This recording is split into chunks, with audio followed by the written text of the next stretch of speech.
All right, it's time for culture now. We've got a US special for you with Olivia Salazar Winspear. Hello, Olivia. Hi.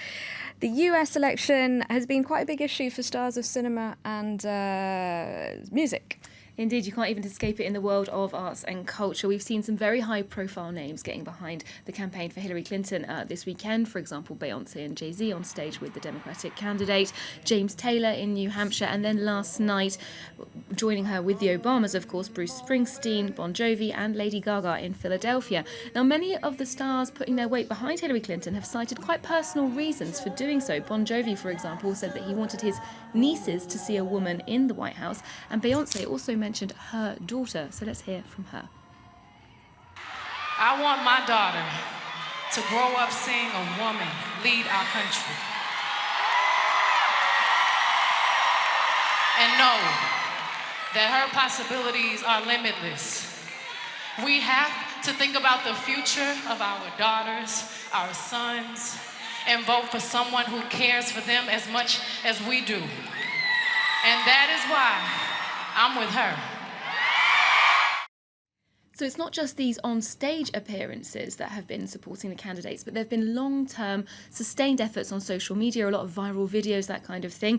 Much of it is in support of Hillary Clinton, I must admit. There's this very tongue-in-cheek video made by director Joss Whedon, the man of Buffy the Vampire Slayer fame. He created the series. It's a very starry lineup, as you can see. Robert Downey Jr., Scarlett Johansson, and Mark Ruffalo. Now, this is encouraging people to get out and vote. Let's take a look.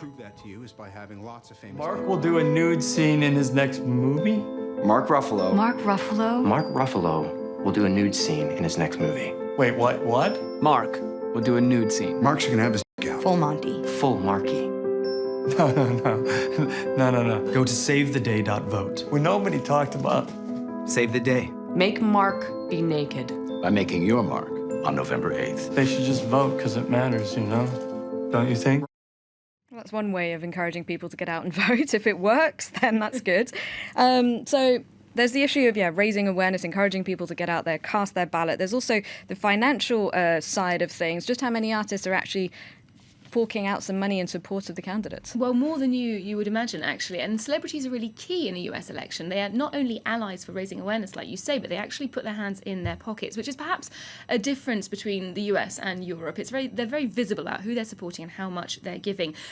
Small donations for Hillary Clinton from smallish, depending on your idea of what's a small amount of money. Tom Hanks, Leonardo DiCaprio, Katy Perry, and Kanye West have all donated to Hillary Clinton's campaign. Film director Steven Spielberg has given her over $1 million, as has Jerry Katzenberg, the head of a studio. So these are really large donations via the Super PAC system, but also, they're quite visible and quite open about how much money they're giving. George Clooney has been very active in his support as well, holding fundraising dinners for Hillary Clinton. So then when you look at what that's going towards the Democratic funds, that's over $20 million, which really dwarfs the Trump figures in comparison, which is only about $350,000 with celebrity donations. So clearly plenty of support for Hillary Clinton, not as much then from high-profile artists for Donald Trump? Well, some artists have come out in support of the Republican candidate, but they're definitely less visible about it, definitely less forthcoming. You've got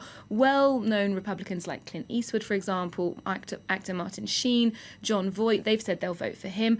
Boxer Mike Tyson's behind his campaign, as well as Eagles of death metal frontman Jesse Hughes. He's said that he's in favour of Trump's policies.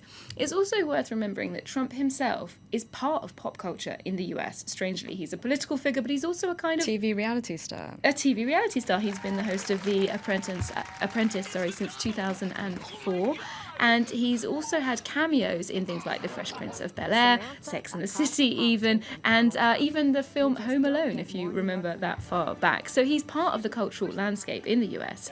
But what is more visible during this campaign is the anti-Trump sentiment, which is slightly different to pro-Hillary rhetoric from people from the worlds of arts and culture. American writer Dave Eggers has launched an initiative called 30 Days, 30 Songs, against Trump, which has rallied some big names from the music industry writing against the Republican candidate. Now, that project has proved to be so popular, including people like Moby, Death Cab for Cutie, Franz Ferdinand, Amy Mann, Annie DeFranco. It's now become more like 50 songs in 30 days because people are really getting on board with the project. Let's hear this track from Cold War Kids.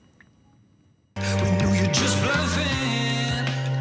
You got no real power. Keeping your word don't mean a thing. All your friends turn into enemies. How could you be grounded?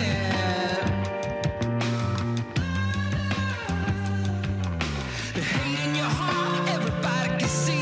Your head is hollow, man. You ain't fit to lead. Stand up and be counted. And in the world of music, as well as writing against Trump, there are people who have actually prohibited the Republican candidate from using their songs as part of his campaign. So R.E.M., Neil Young and Adele have said he cannot use their tracks as part of his campaigning. And just from a personal standpoint, we've seen a lot of guests here at France 24 on our culture show, Encore, expressing this same anti-Trump sentiment. For example, writer Rebecca Walker and actor Wendell Pierce said that they were not in favour of his policies. So let's hear from them. It's a very bleak situation. The fact that we have such an accomplished candidate having to actually share space with someone who clearly does not have a grasp on what is necessary to run our country is very disturbing. The idea of America is what people live and die for, and that aesthetic is always hopeful. And with this election, I'll just say this: the American people will demonstrate to the world that we're vigilant and that we don't accept intolerance, and that we won't accept the ignorance that is being portrayed by one of the candidates. All right, that's it for our All American Culture segment. Thank you, Olivia.